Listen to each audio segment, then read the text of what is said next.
l'amitié, l'estime, la considération entre les deux familles royales des deux pays et qui constitue un élément très positif de nos relations bilatérales. La relation entre Sa Majesté le roi Mohammed VI et Sa Majesté le roi des Belges aide et constitue un élément positif de cette relation. Nos échanges ont été très fructueux.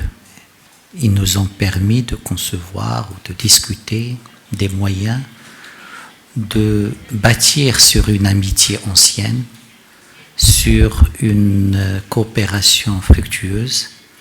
Comment bâtir sur ça un partenariat plus stratégique, avec un contenu diversifié et avec une implication de différents acteurs économiques, parlementaires, sécuritaires, judiciaires dans cette coopération. Notre dialogue politique est régulier. Nous-mêmes, on échange par téléphone sur beaucoup de sujets.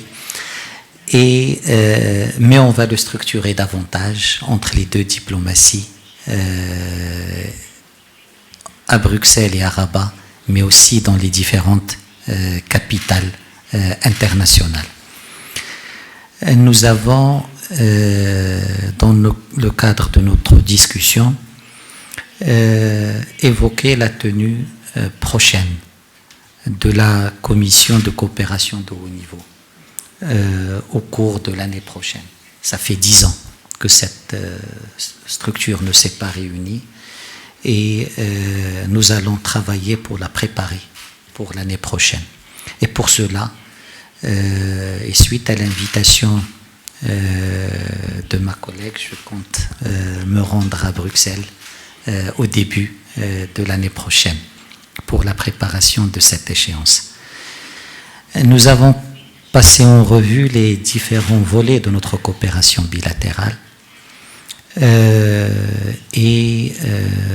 en relevant que notre coopération économique est très positive. La Belgique est le 12e partenaire commercial du Maroc. La Belgique est le 10e investisseur au Maroc. La Belgique est le 7e pourvoyeur de recettes touristiques au Maroc. Et la Belgique est 7e en termes de transfert des Marocains résidents à l'étranger. C'est dire la place particulière de la Belgique au Maroc. Et nous avons discuté, nous allons poursuivre ça lors du déjeuner, comment renforcer cette coopération économique. Comment en particulier, au niveau des échanges commerciaux, c'est la Belgique qui est dans le top 10, le Maroc n'est que 42e fournisseur de la Belgique et 42e client. Donc, comment renforcer ça en construisant sur la mission économique qui a été conduite par Son Altesse Royale la Princesse Astrid, je pense en 2018, et qui a permis d'ouvrir et d'identifier beaucoup d'opportunités. Je pense qu'on a été aussi tous les deux d'accord sur l'importance de la dimension humaine dans nos relations bilatérales. La communauté marocaine en Belgique est la deuxième communauté étrangère dans ce pays-là. Et c'est un atout pour nos relations bilatérales. Et nous allons examiner tous les moyens pour renforcer cette dimension de notre relation. Pour promouvoir encore ces échanges humains entre le Maroc et la Belgique, mais aussi pour éviter toutes les pollutions qui viennent gêner ces rapports et cette dimension humaine. C'est pour cela que nous avons aussi convenu d'établir un groupe de travail sur la migration qui tiendra sa première réunion au début du mois de décembre de cette année. Nous avons aussi établi un groupe de coopération judiciaire qui se réunira à Bruxelles au mois de décembre toujours de cette année. C'est dire que tous les mécanismes de coopération seront réactivés rapidement pour refléter cette volonté de hisser la relation à un niveau stratégique. Le Maroc apprécie aussi énormément le rôle joué par la Belgique pour le renforcement de la relation entre le Maroc et l'Union européenne. La Belgique a toujours été un allié et un soutien à cette relation entre le Maroc et l'Union européenne. Nous allons examiner également comment renforcer ce rôle dans le cadre de cette conjoncture internationale et régionale. Le cadre juridique, je pense, est déjà riche en conventions, mais il y en a d'autres qui sont en préparation et que nous allons essayer de finaliser en perspective de la commission de haut niveau qui se tiendra l'année prochaine. Au moins 13 accords sont en cours d'examen pour une finalisation rapide. Nous allons poursuivre nos discussions au sujet des questions régionales et internationales, et là aussi je pense qu'il y a une large convergence. Nous sommes, comme le dit ma collègue, des like-minded, et sur beaucoup de questions, nos positions sont convergentes. Mais mieux que ça, notre volonté, c'est que ces positions convergentes puissent donner lieu à des initiatives conjointes, sur des problématiques globales comme les changements climatiques, comme la lutte contre le terrorisme, comme la déradicalisation, où je pense le Maroc et la Belgique peuvent porter des initiatives au niveau des organisations régionales et internationales sur la base de leur expérience nationale, mais aussi sur la base de notre coopération bilatérale. Enfin, nous allons travailler pour créer une dimension africaine de notre relation bilatérale à travers une triangulation Belgique, Maroc, Afrique, dans les domaines politiques, dans le domaine économique et commercial et dans le domaine également de la stabilité et du développement du continent africain. Donc sur ces questions-là aussi, je pense qu'on est en train d'ouvrir un nouveau chapitre dans nos relations bilatérales grâce à cette visite de travail et grâce à toute la bonne volonté des deux côtés. Et je tiens à remercier Madame la Ministre pour son implication personnelle pour créer les conditions de cette nouvelle phase dans nos relations bilatérales et ramener les différents acteurs gouvernementaux, politiques, économiques à s'inscrire dans cet esprit très positif. Encore une fois, bienvenue et nous sommes très très heureux de vous voir ici, mais aussi des résultats. Bonjour à toutes et bonjour à tous. Donc, tout d'abord, je tiens à te remercier, cher Nasser, pour l'accueil chaleureux reçu ici à Rabat. Un accueil qui témoigne de l'amitié étroite qui unit nos deux nations, une amitié forte, riche, de liens profonds et anciens qui se transmet comme un héritage précieux entre les femmes et les hommes apprenés à diriger nos pays. Le Maroc, vous le savez, est pour la Belgique et pour l'ensemble de l'Union européenne, d'ailleurs, un partenaire historique et stratégique en matière de commerce, de stabilité régionale, de sécurité, de migration, de climat, d'énergie et de lutte contre le terrorisme. Le Maroc est également le pays d'origine de centaines de milliers de Belges. Ces Belges, dont les parents, les grands-parents sont venus du Rif, des régions de Tiznit et du Souss, de Rabat, de Tanger et de bien d'autres villes encore, lient nos pays à jamais. Ils ont contribué par leur travail à l'essor de la Belgique, dans les mines, dans le métro, dans les industries. Les enfants, les petits-enfants de ces immigrés expriment aujourd'hui leur talent dans des nombreuses disciplines qui vont des arts au sport de haut niveau en passant par la politique ou encore l'enseignement. Ces Belges d'origine marocaine constituent comme un trait d'union humain entre Rabat et Bruxelles, cher Nasser. Et comme l'a très bien écrit Tahar Ben Jelloun, il n'y a pas mieux que le regard et le toucher pour savoir où on est, et j'ai retrouvé ici les regards de ces enfants d'immigrés avec lesquels j'ai grandi dans les rues de Bruxelles. Je sais donc où je suis. Aujourd'hui, je me réjouis de notre volonté de partager, de progresser davantage dans nos relations bilatérales, économiques et commerciales, et lancer un dialogue stratégique afin d'optimiser notre coopération dans divers domaines. Je suis venue, vous l'avez dit, cher Nasser, avec un agenda positif. Je suis venue pour consolider notre partenariat stratégique. Nos excellentes relations, l'importance de nos liens historiques et nos défis communs rendent toutefois l'établissement d'un dialogue régulier, structuré, plus que nécessaire. En ce qui concerne nos relations économiques et commerciales, le succès de la mission économique princière que tu as évoquée en 2018 a illustré l'intérêt des entreprises belges pour le Maroc et a offert de très nombreuses opportunités. Je suis très heureuse d'ailleurs d'apprendre que des entreprises marocaines manifestent de l'intérêt pour la Belgique. Ces échanges et contacts doivent se poursuivre et je me félicite de votre soutien et de votre volonté.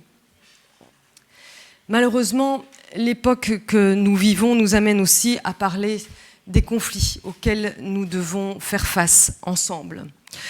Alors que les frappes russes et les violations flagrantes continuent en ce moment en Ukraine, nous avons exprimé notre profonde préoccupation face aux répercussions de cette guerre injuste et non provoquée de la Russie contre l'Ukraine. Cette guerre doit cesser et toutes les mesures que nous prenons, dont les sanctions, visent cet objectif. C'est cette guerre menée par la Russie qui est la seule responsable de l'aggravation de la crise humanitaire, alimentaire et énergétique mondiale. Des crises qui nous préoccupent et qui renforcent notre volonté d'agir ensemble au niveau international.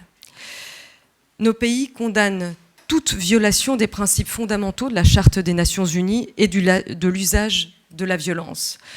Je souhaite d'ailleurs saisir cette occasion, cher Nasser, pour remercier une fois de plus le soutien récent du Maroc à la résolution de l'Assemblée générale des Nations unies sur l'intégrité territoriale et la souveraineté de l'Ukraine. Nous avons également discuté du processus de paix au Moyen-Orient. La priorité partagée par nos deux pays est que la reprise d'un processus de négociation crédible entre les parties fondé sur le droit international et des paramètres reconnus. Nous avons réaffirmé l'engagement de nos pays en faveur d'une solution à deux États avec l'État d'Israël et un État de Palestine indépendant, démocratique, contigu, souverain et viable, deux États vivant côte à côte dans la paix, la sécurité et la reconnaissance mutuelle, avec Jérusalem comme future capitale des deux États. En Syrie, nous continuons de préconiser une solution politique conformément à la résolution 2254 du Conseil de sécurité des Nations unies. Il n'y a pas de solution militaire à ce conflit. La normalisation des relations avec Damas ne peut se faire que si des mesures sont prises pour mettre en œuvre cette résolution. On a également parlé de l'Iran. La Belgique et le Maroc partagent les mêmes préoccupations concernant les programmes nucléaires et d'armement de l'Iran, ainsi que le soutien iranien des intermédiaires, des proxys dans la région, qui a des effets déstabilisants pour toute la région. Sur l'accord nucléaire, nous partageons la nécessité de le rétablir. Un accord nucléaire renouvelé reste une garantie de non-prolifération et donc de paix et de stabilité dans toute la région. Nos pays appellent l'Iran à avancer concrètement dans la négociation du JCPOA et à respecter ses engagements internationaux. Lors de notre entretien, j'ai exprimé mes fortes préoccupations quant à la lourde répression aussi. La lourde répression et aux violences à l'encontre des manifestants qui ont actuellement lieu en Iran. La Belgique a été parmi les premiers États à soutenir les nouvelles sanctions proposées par l'Union européenne. La Belgique continue également à soutenir le peuple iranien dans sa demande de voir ses droits fondamentaux garantis. Nous avons également eu des échanges de vues sur le Sahara occidental dont il est important que le processus politique reprenne. Une solution politique négociée, juste, durable et mutuellement acceptable est essentielle. Notre pays appelle au respect du cessez-le-feu et soutient le processus politique mené par les Nations Unies. Nous avons réitéré notre soutien aux efforts du secrétaire général des Nations Unies, de son envoyé spécial personnel, Staffan de Mistura, et appuyé et reconnu le rôle important de la MINURSO pour faire avancer le processus politique. Cher Nasser, la Belgique considère le plan d'autonomie présenté en 2007 comme un effort sérieux et crédible du Maroc et comme une bonne base pour une solution acceptée par les parties. Avant de conclure, je voudrais te remercier, cher Nasser, pour les échanges fructueux, l'agenda positif axé sur notre avenir et souligner que je me réjouis sincèrement de notre coopération et de notre volonté de poursuivre notre dialogue, notamment au sein du Conseil des droits de l'homme, auquel la Belgique et le Maroc viennent d'être élus ensemble. Je vous remercie. Shukran. Ayoub Ziadi, groupe médiatique La Relève de l'Express. Question pour Monsieur le Ministre. سي الوزير ما هي قراءتكم الموقف ديال جنوب افريقيا الاخير من قضيه الصحراء المغربيه؟ شكرا. Une question du côté de la presse belge. Bonjour, Mickaël Fabry de l'agence de presse Belga. J'ai une question pour Madame la Ministre. Je voulais savoir comment vous essayez de convaincre vos partenaires en dehors de l'Europe de s'impliquer dans le conflit ukrainien.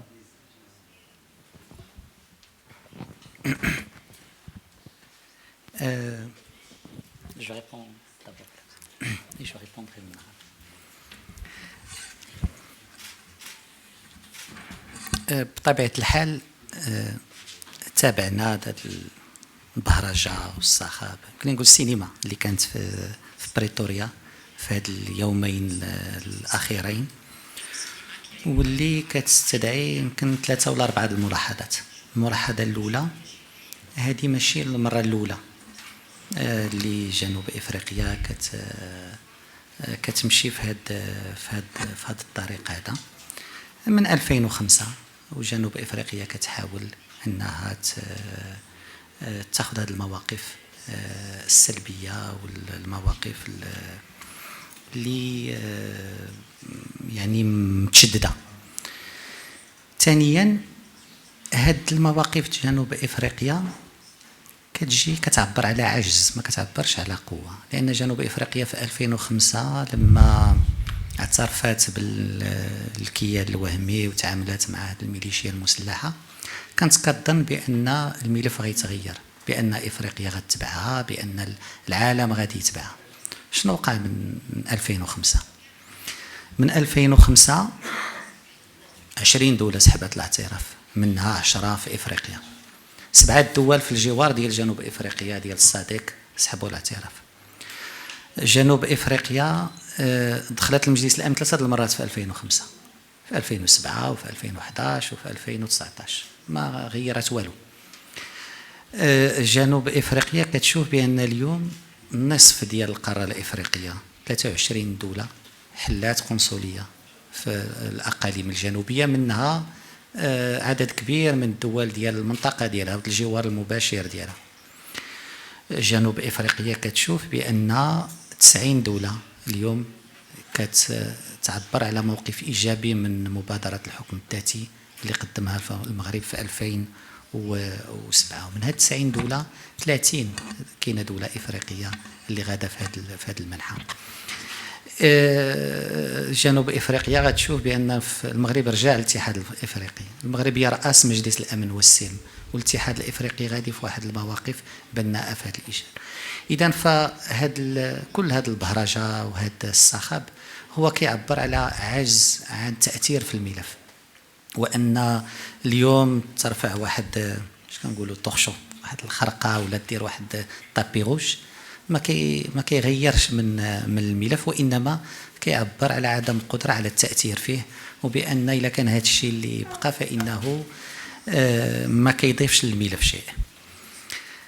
النقطة الثالثة هي أن جنوب إفريقيا اليوم بهذه التطورات اللي ذكرت هي في الجانب الخاطئ من التاريخ، لأن المسار هو مسار نحو إيجاد حل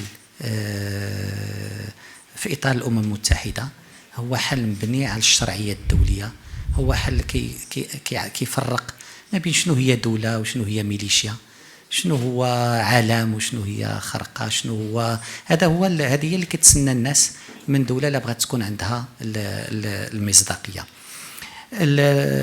المغرب غادي يستمر يتعامل مع هاد البهرجة وهذا الصخب بنفس الطريقة اللي هي أولا يزيد يعزل جنوب إفريقيا في هذه المواقف، بأنها إلا كانت هذه في 2005 كانت يلاه 27 دولة اللي كانت ساحبة الاعتراف، اليوم راهم 37 وغيزيدوا، وتعزل هذا المنطق اللي هو منطق معادي للشرعية الدولية، معادي للحل ومعادي لمجهودات الأمم المتحدة. ولكن المغرب في نفس الوقت غادي يستمر باش يدافع على مصالحه ويستعمل كل الآليات اللي عنده، وحده من لأن هذا التعامل هذا هو كيسيء العلاقة الثنائية، وكيسيء كذلك اللي تبنى، وخاصة لما كنشوفوا بعض في الجوانب الاقتصادية ما يمكنش شركات جنوب افريقيا تربح الفلوس في المغرب وتفرج في شنو كدير الحكومه ديالها. كنظن الرساله جلاله الملك في الخطاب في خطاب 20 غشت كان واضح، هذه النظاره اللي كيشوف بها المغرب العالم، وبالتالي فالمغرب ماشي متفاجئ بما يقع، لان هذا تعودنا عليه وتعودنا على الاثار السلبي ديال ما عنده اثر، والطريق غدا وكل ماده اللي نتجاتو التصرفات جنوب افريقيا في السابق راه غادي تجنيه في المستقبل، اللي هو لا تاثير على الملف وعلى تطوره وعلى المسار اللي واخده واللي خداتو الدول اللي عندها مصداقيه. وكنشوفوا اليوم بلجيكا وكنشكروا على هذا الموقف، شفنا اوروبا تقريبا واحد 10 الدول اللي غير في هاد الثلاث شهور الاخيره اللي عبرت على هذه المواقف، شفنا القاره الافريقيه، شفنا الدول العربيه، هذه هي الدول اللي عندها المصداقيه، ولكن غادي يتعامل معها المغرب كذلك من هذا المنطلق في المستقبل، لان l'agitation ne fait pas peur. Merci.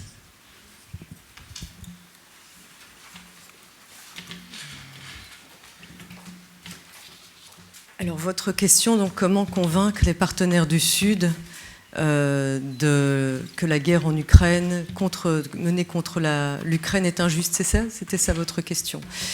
Tout simplement en communiquant. Comme vous le savez, lors de toute guerre, la première victime, eh bien, c'est la vérité.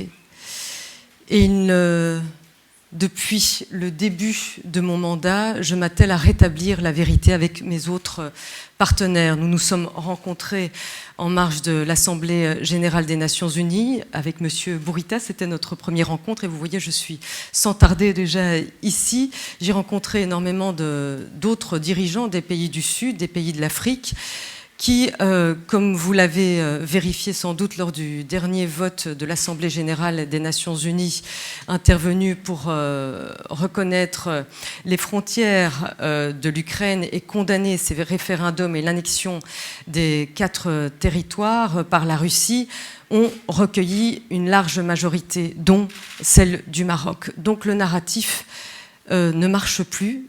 C'est aussi par les simples chiffres peut-être rappeler que l'Union européenne est un principal investisseur en Afrique.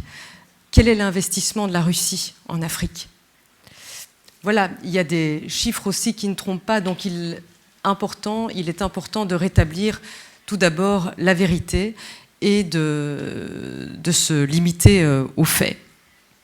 Voilà, donc nous avons d'ailleurs tous les deux exprimé notre préoccupation face aux répercussions tout dernièrement. Nous avons eu l'occasion, par exemple, lors d'un CAE, un Conseil Afrique étrangère, d'avoir en direct notre homologue ukrainien sous les bombes. Il nous parlait depuis un abri et ça a des répercussions sur l'entièreté du monde, y compris en Afrique.